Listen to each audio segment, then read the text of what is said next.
Merci. Bonjour mes chers frères. Nous bénissons le Seigneur qui a permis que nous puissions encore être là pour la gloire de Dieu. Nous allons continuer notre enseignement concernant la faiblesse de la chair. Bien, et nous avions dernièrement parlé sur plusieurs choses. Et aujourd'hui, nous allons avoir un sous-thème qui est intitulé les deux langages. Voilà, nous avons bien voulu parler des deux langages parce que il y a la loi et il y a la grâce. Nous avions touché dernièrement la loi et la grâce, c'est-à-dire Moïse et Jésus. Alors nous devons déjà comprendre les deux langages, celui de la loi et de la grâce, afin de ne pas être à côté de la plaque par rapport à la vision de Dieu. Alors nous allons déjà lire le premier verset de notre enseignement dans le livre de Galates, au chapitre 3. Livre de Galates, chapitre 3, de 24 à 25. Galates, chapitre 3, les versets 24 et 25. La parole de Dieu nous dit ceci. Ainsi, la loi a été comme un pédagogue pour nous conduire à Christ, afin que nous fussions justifiés par la foi. Donc, la loi nous conduit à Christ. Et Christ, lui, il nous éclaire la loi. En d'autres termes, la loi nous conduit à Christ et Christ lui conduit encore à la loi. Donc, sans la loi, personne ne pouvait découvrir la grâce. Et sans la grâce, personne ne peut comprendre la loi. C'est à peu près comme le père qui revêt le fils et le fils revêt le père. On dit que la loi fut un pédagogue qui nous conduit à Christ, afin que nous fussions justifiés par la foi. Le verset 25. La foi étant venue, nous ne sommes plus sous ce pédagogue. Alors donc aujourd'hui nous continuons avec cet enseignement et nous touchons, comme je viens à peine de le dire, les deux langages. Et le dimanche prochain nous allons terminer avec cet enseignement pour parler de Moïse et de Jésus-Christ. Parce que Moïse est venu avec la loi qui était dans l'arche, il a reçu également la loi qui était à côté de l'arche.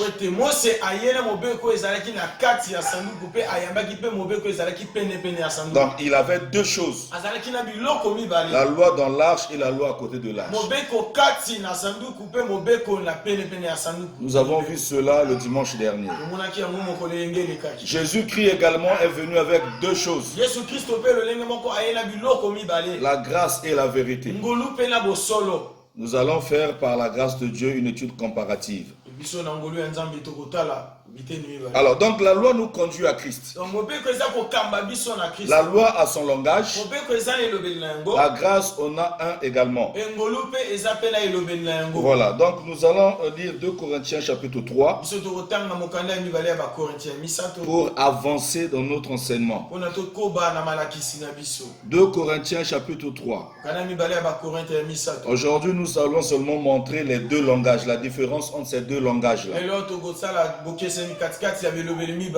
Ou bien vous présenter les deux langages de la loi et de la grâce, des hommes de chair et les hommes spirituels. Voilà, 2 Corinthiens chapitre 3, à partir du verset 13, la parole de Dieu nous dit ceci. Et nous ne faisons pas comme Moïse, qui mettait un voile sur son visage pour que les fils d'Israël ne fixassent pas les regards sur la fin de ce qui était passager. La parole de Dieu dit ceci. Nous ne faisons pas. Quand l'apôtre Paul dit aux Corinthiens, nous, il fait allusion à ceux qui sont maintenant sous la grâce et non sous la loi.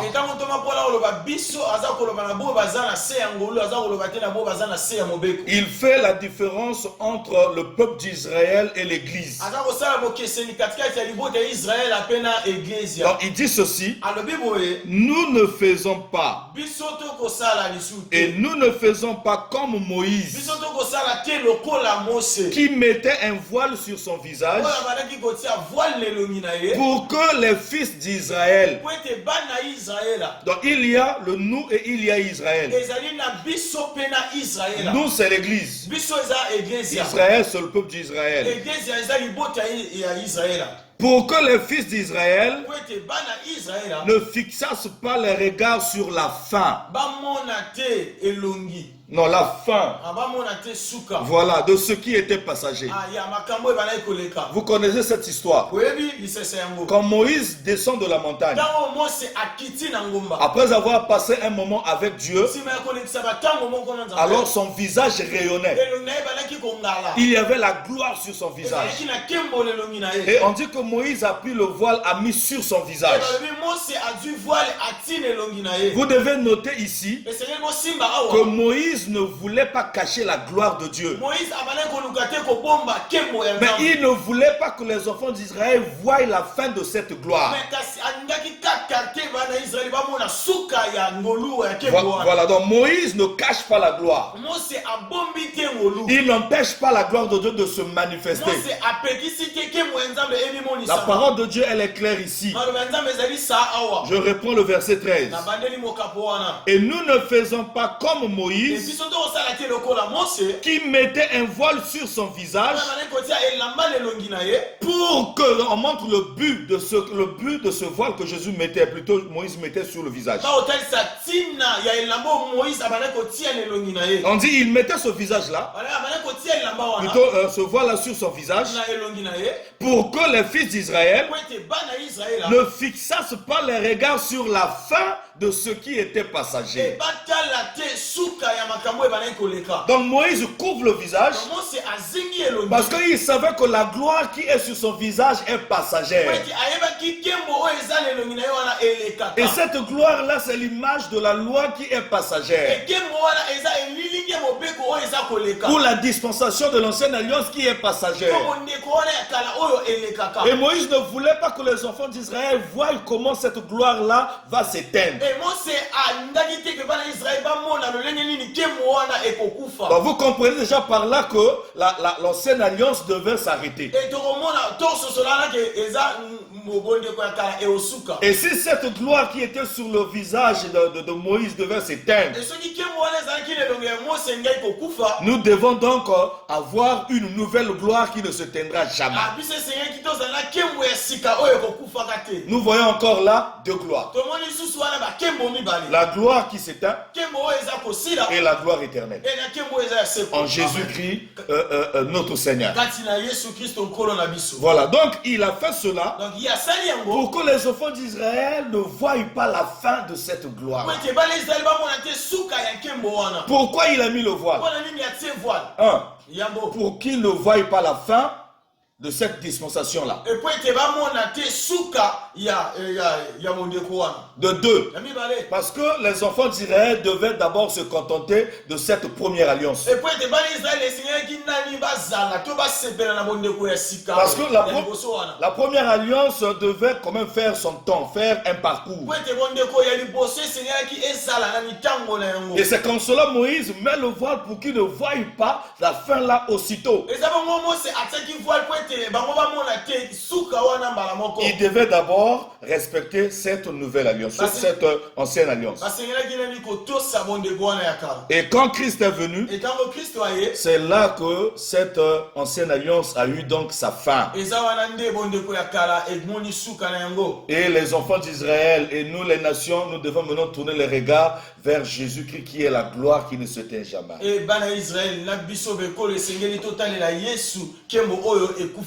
Et déjà par rapport à ce que nous venons de lire, vous comprenez déjà qu'il y a ici un langage spirituel et un langage terrestre. Parce que Dieu, en Jésus-Christ, nous a enseigné. Il y a eu des docteurs comme des Nicodèmes. Et il y a eu aussi Jésus comme un docteur venu de Dieu. Alors Jésus tire son origine des temps anciens. Il vient du ciel. Et son langage est céleste. Son langage est spirituel. C'est comme cela le docteur Nicodème était étonné de son enseignement et de sa puissance. Donc tu peux avoir la connaissance théologique, sortir d'une école théologique. Si tu ne reçois pas l'esprit de la grâce et tu n'as pas Christ en toi, tu ne pourras pas comprendre et la loi et la grâce. Tu ne comprendras jamais ni l'ancienne alliance ni la nouvelle. Nous ne faisons pas comme Moïse. Non, nous ne faisons pas comme Moïse. Le verset, nous étions au verset combien? Voilà, le verset 14. Le verset 14 nous dit ceci. Je réponds au verset 13 pour avoir une idée nette sur ce que nous sommes en train de dire. Et nous ne faisons pas comme Moïse qui mettait un voile sur son visage pour que les fils d'Israël ne fixassent pas les regards sur la fin de ce qui était passager. Mais ils sont devenus durs d'entendement. Car jusqu'à ce jour, le même voile demeure quand ils font la lecture de l'Ancien Testament. Wow. Et ils ne se lèvent pas parce que c'est en Christ qui disparaît. Formidable. Formidable. On dit jusqu'aujourd'hui, jusqu'au temps de Paul, jusqu'à notre temps, il y a des gens quand ils lisent l'Ancien Testament, ils n'arrivent pas à voir au-delà de la voile, à voir la gloire éternelle qui est venue par Jésus, qui est venu avec Jésus, qui est Jésus lui-même. Il n'arrive pas à voir cela. Et quand il faut découvrir Christ, là, ils disparaissent. Ils disparaissent. Pourquoi? Parce que le même voile de Moïse, jusqu'à aujourd'hui, est présent. C'est compliqué. Jusqu'à aujourd'hui, ce voile-là qui empêchait les gens de voir la gloire, aujourd'hui ce voile est toujours là. Parce que ce voile est sur le visage de Moïse, ça cache la gloire et ça cache également la fin. Même Moïse ne l'avait pas mis pour cacher la gloire. Je crois que je suis clair là. Le verset 15 dit ceci. Jusqu'à ce jour, quand on lit Moïse, un voile est jeté sur leur cœur. Le voile de Moïse était sur son visage. Le voile d'aujourd'hui est sur le cœur. On explique l'évangile de Jésus, les gens ne comprennent pas.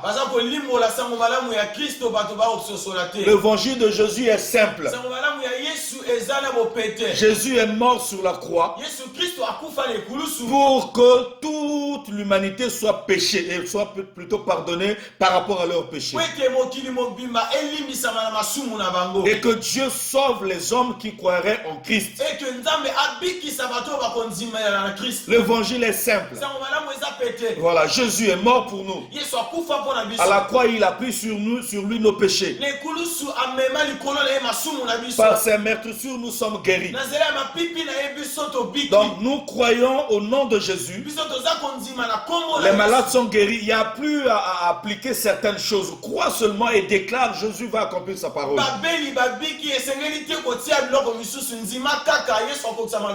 Ne surchargeons pas l'évangile.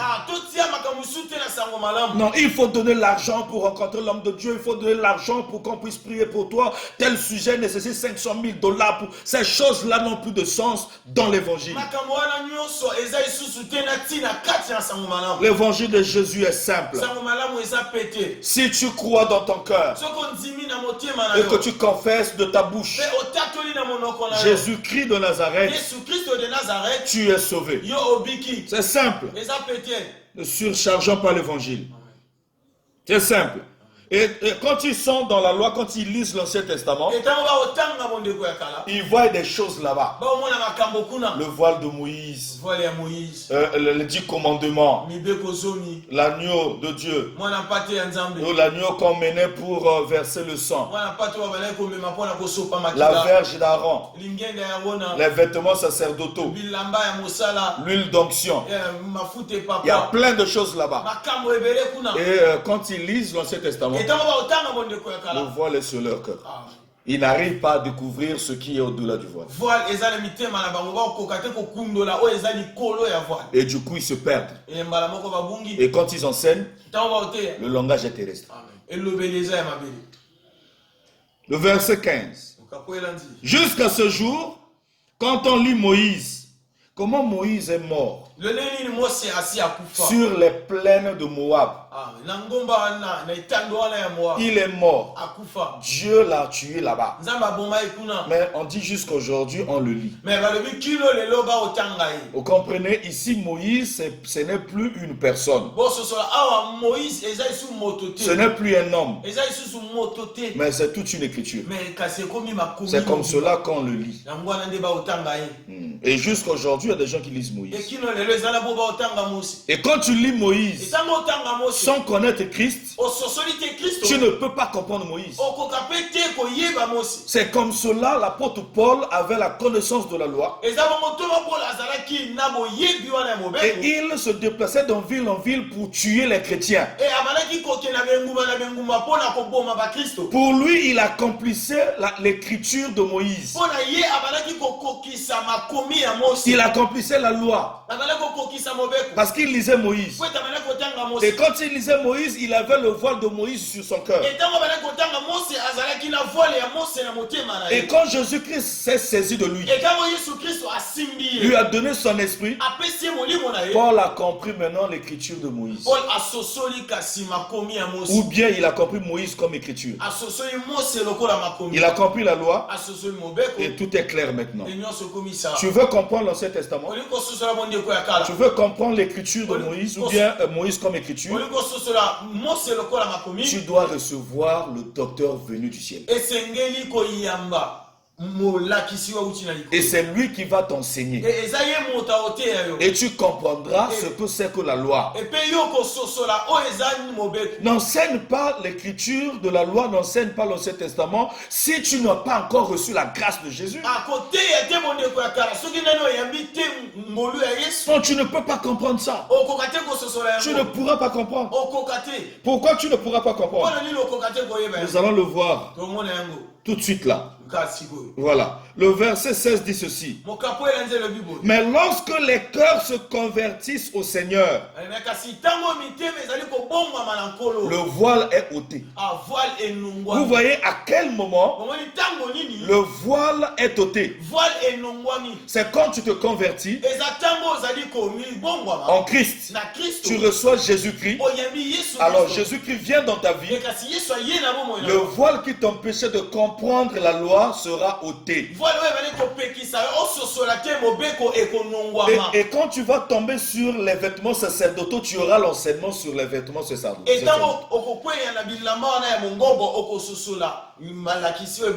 Tu vas comprendre les vêtements sacerdotaux. Tu comprendras le rocher qui les suivait. Tu vas aussi comprendre la traversée de la mer Rouge. Tu comprendras aussi ce que Josué a fait en construisant un autel dans le Jourdain sans mettre le sacrifice. Pour comprendre ces choses, il faut écouter le langage du docteur venu du ciel. C'est alors que tu comprendras le langage de Moïse. Parce que Moïse est un bec. Voilà, et pour comprendre son langage, il faut rencontrer le souverain sacrificateur. Parce que le souverain sacrificateur Aaron parle bien. Et Moïse est en train de bégayer. En notre temps, le souverain sacrificateur, c'est Jésus-Christ. C'est comme cela quand il est venu parler. Les gens que la femme samaritaine avait invités ont entendu le souverain sacrificateur parler.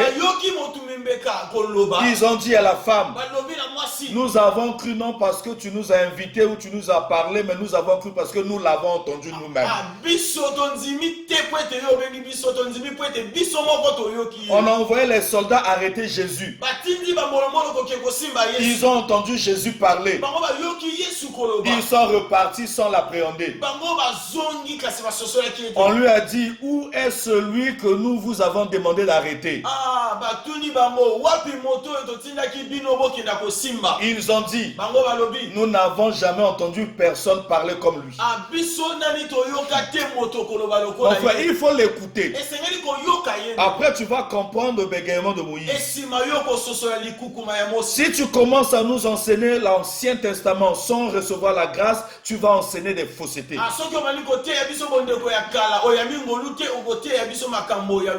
Des faussetés.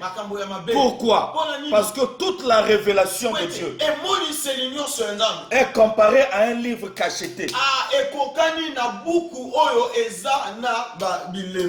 Ou même un homme lettré et un homme illettré ne peuvent pas comprendre sans l'intervention du Seigneur qui était un esprit. Parce que la Bible dit, or le Seigneur c'est l'esprit. Recevoir Jésus-Christ, c'est recevoir son esprit. Il est en nous par son esprit. Et quand tu reçois son esprit, tu vas comprendre le langage spirituel. Et si tu n'as pas l'esprit de la grâce, tu ne peux pas comprendre le langage de l'Ancien Testament. Parce que la révélation est comme un livre cacheté où on a donné aux hommes lettrés. Ils n'ont pas pu lire. On a donné aux illettrés. Ils ne peuvent pas aussi lire. Si un lettré ne peut pas lire, un illettré fera quoi? Faisons un petit crochet dans Ésaïe 29. Ésaïe 29. Les versets 11 et 12. Voilà, Ésaïe chapitre 29. Ésaïe 29, le verset 11 et 12. Que le Seigneur nous aide. Le verset 11. La parole de Dieu dit ceci. Toute la révélation est pour nous comme les mots d'un livre cacheté.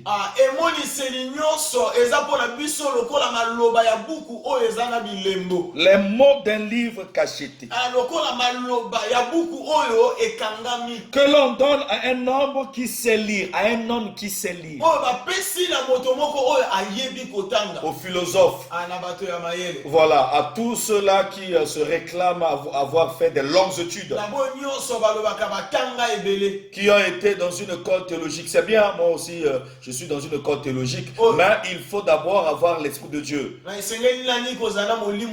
Si Dieu t'a pas appelé au ministère, même si tu sors d'une école théologique, tu n'auras rien à donner.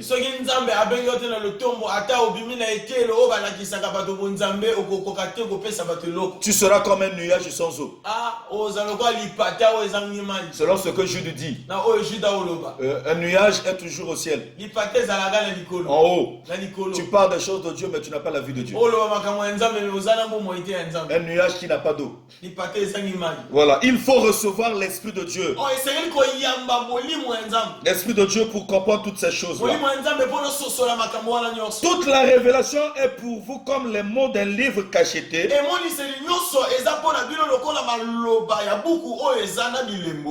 Que l'on donne à un homme qui sait lire. En disant, lis donc cela. Lis donc cela. Et qui répond? Je ne sais pas lire. Voilà. Il répond, je ne le puis, car il est cacheté. Un homme qui sait lire n'arrive pas à lire. Pourquoi? Parce qu'il est cacheté. C'est ça, les images qui sont dans l'Ancien Testament. Ou comme un livre que l'on donne à un homme qui ne sait pas lire, en disant, lis donc cela, et qui répond, je ne sais pas lire. Donc ici on nous montre que pour avoir la révélation de Dieu, il ne te suffit pas seulement d'avoir la connaissance sur la langue française, la langue anglaise, les langues de ce monde. Tu peux être lettré ou illettré, tu ne sauras pas expliquer le langage de Dieu. Non, mais il faut recevoir l'enseignement du Seigneur et l'Esprit de la grâce. Voilà, écoutez ce que l'apôtre Jean nous dit. Jésus-Christ est le seul qui peut donner cette intelligence-là. 1 Jean 5, verset 20. 1 Jean 5, le verset 20. Nous savons aussi que le Fils de Dieu est venu et qu'il nous a donné l'intelligence pour connaître le véritable. Et nous sommes dans le véritable en son Fils Jésus-Christ. Donc si tu n'as pas Christ dans ta vie, et pour recevoir Jésus-Christ dans ta vie, il faille que tu entendes la parole de l'évangile. Ce qui est malheureux aujourd'hui, on ne prêche pas l'évangile. On prêche tout mais sauf l'évangile. Gloire soit rendue à Dieu pour les serviteurs de Dieu qui annoncent encore jusqu'à aujourd'hui l'évangile de Christ. L'apôtre Jean dit que c'est le Fils de Dieu qui donne l'intelligence de connaître le véritable.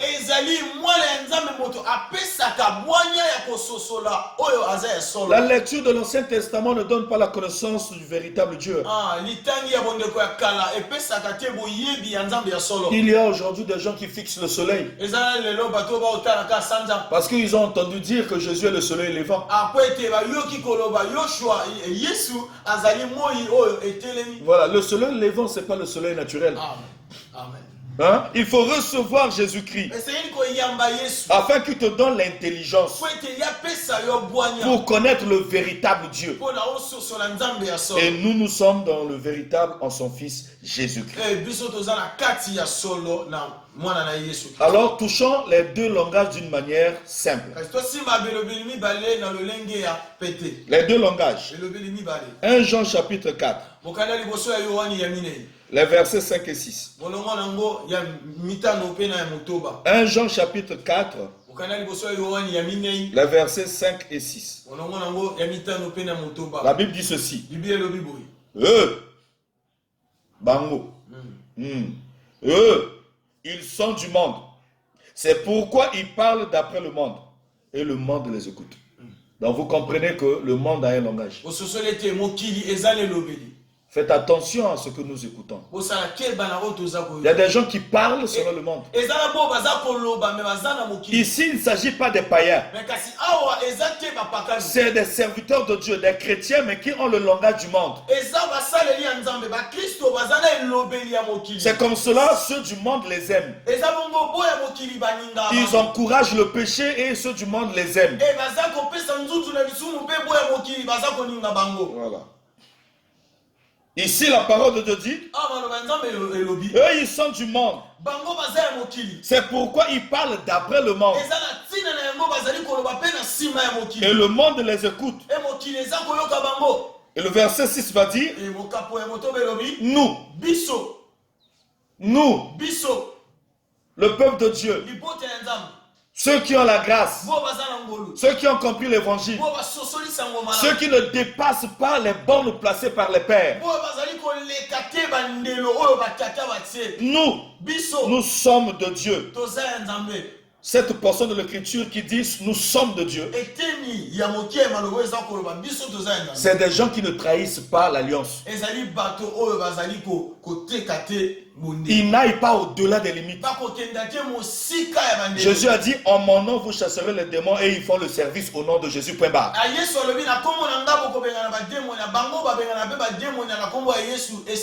Comment tu chasses les esprits avec des pratiques qu'on peut retrouver chez les charlatans? Il faut faire la différence entre la délivrance au nom de Jésus et la délivrance par l'exorcisme.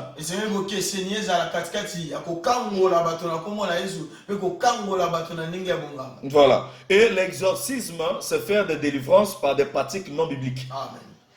Amen. Nous sommes de Dieu. Celui qui connaît Dieu nous écoute.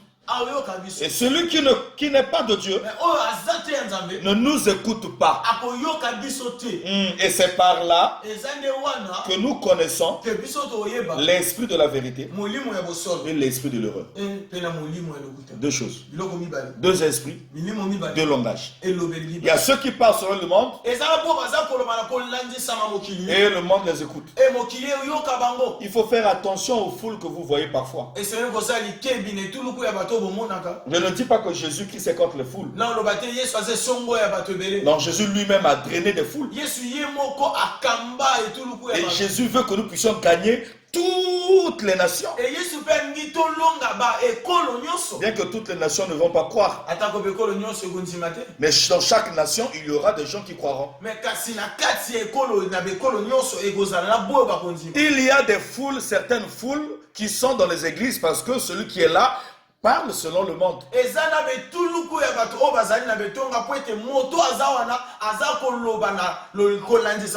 Quand tu dis aux gens, venez à Jésus-Christ, vous aurez le mariage, ça c'est un langage mondain. Il n'y a pas un appel comme cela dans l'évangile. Non, on appelle aux gens à Jésus-Christ pour recevoir la vie éternelle. Pour le salut de leur âme. Maintenant, étant enfant maintenant dans la maison, il jouira de tous les avantages qui sont dans la maison. C'est comme cela. Une maman met au monde un fils, non pour que ce fils-là puisse d'abord avoir tout l'argent qu'elle a. Non, cet enfant doit d'abord être membre de la famille. Et c'est bien après qu'il jouira de tout ce qui est dans la famille. Et pour être membre de la famille, il faut recevoir l'évangile. L'évangile, c'est quoi? Nous en parlerons. Nous en parlerons. Et eux, ils parlent selon le monde. Le monde les écoute. Mais nous sommes de Dieu. Et ceux qui sont de Dieu nous écoutent. Et ceux qui ne nous écoutent pas. Et c'est par là que nous comprenons l'esprit de l'erreur, l'esprit de la vérité et l'esprit de l'erreur. Regardez encore les deux langages. Juge chapitre 12. Juge chapitre 12. Juge chapitre 12. Donc après Josué. Je crois. Ok. Juge chapitre 12. les versets 5 et 6. Il y a une histoire là qui peut aussi nous aider. Amen. La parole de Dieu dit ceci dans Juges chapitre 12 de 5 à 6. Galad s'empara des gués de Jourdain du côté d'Éphraïm.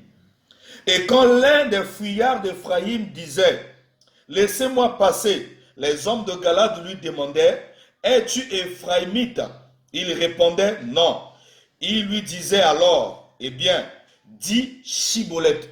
Dis seulement Chiboleth. Prononce seulement ce nom-là. Dis Chiboleth.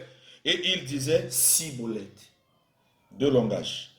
Car il ne pouvait pas bien prononcer, sur quoi les hommes de Galate se saisissaient et le gorgeaient. Près des gués de Jourdain, il périt en ce temps-là 42 000 hommes d'Éphraïm. Quand tu ne prononces pas bien, quand tu ne parles pas bien, quand tu n'as pas le langage de Jésus qui est de l'évangile de la grâce, tu mourras.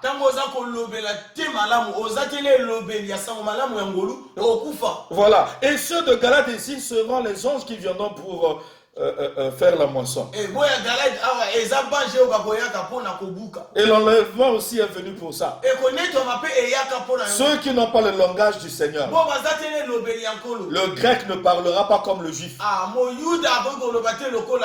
Et un enfant de Dieu ne parlera pas comme un païen.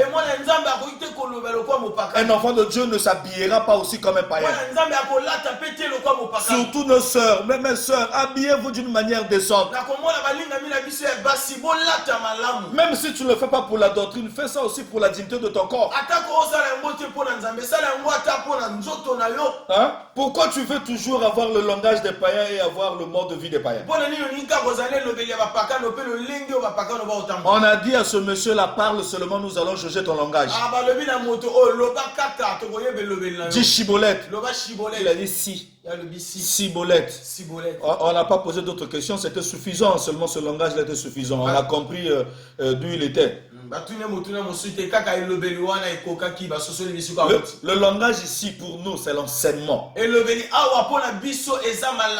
L'enseignement de Jésus et l'enseignement des apôtres et des prophètes. C'est ce que nous répétons. Nous n'avons pas un autre langage. On répète ce que Jésus a laissé, ce que les apôtres ont laissé. Pour que l'apôtre Pierre connaisse ou comprenne que Paul a été visité par le Seigneur. Que Jésus a donné le ministère à Paul. Dieu a dit à Paul, va là-bas. Expose ton évangile. C'est-à-dire, parle. Pierre va écouter ton langage. Et quand il a parlé, Pierre a donné la main d'association parce qu'il a entendu le langage. Toi, quand tu parles selon qui? Et toi, quand tu écoutes la parole, tu écoutes quel langage? Les bien-aimés dans le Seigneur, on ne peut pas aller dans la profondeur parce que nous sommes en train de parler seulement de deux langages. On montre qu'il y a deux langages. Il y a de ceux qui prêchent en disant Siboleth. Et par là, ils montrent qu'ils n'ont jamais été nés de nouveau, ils ne sont pas membres de la famille céleste.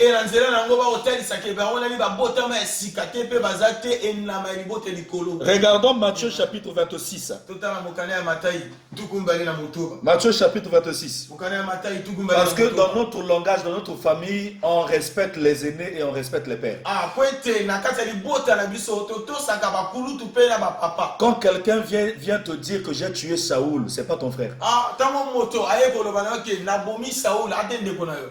C'est pas ton frère. Amen. Parce que celui qui est de la race céleste ne peut pas tuer l'homme sur qui lui d'onction a été déposé.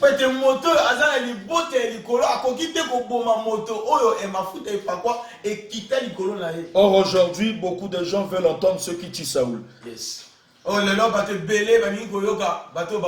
Soit disant ils sont des David. Si tu es David, c'est pas parce que tu parles. David ne tue pas son père. Non, David ne peut pas tuer Saoul. Même si Saoul dort. C'est-à-dire la capacité de réflexion n'est plus capable. Si Saoul dort, hein, David ne peut pas le tuer. Amen. Parce que celui qui dort est en état de faiblesse. Il ne peut pas agir. Et celui qui est en état d'éveil est en action. Hein? Même quand ton père est faible, ton père est malade, ton père est tombé, ton père est mort, il ne faut pas le tuer. C'est ça, ceux qui ont le langage des enfants de Dieu. Parce qu'il est écrit, je ne parlerai pas mal contre le chef de mon peuple. Je suis seulement sur le langage. Hein? Et pour permettre à chacun de découvrir qui est qui. Il faut toyeba nani na nani, papa na yazanani. Parce qu'en Israël, quand tu fais des exploits ou quand tu fais des choses qui ne n'honorent pas Dieu, on doit savoir qui est ton père. Amen. On ne cherchera pas ta mère. Amen. Parce que pour devenir enfant de Dieu, on n'a pas besoin d'une mère. Amen. Il faut seulement croire au Fils. C'est bon?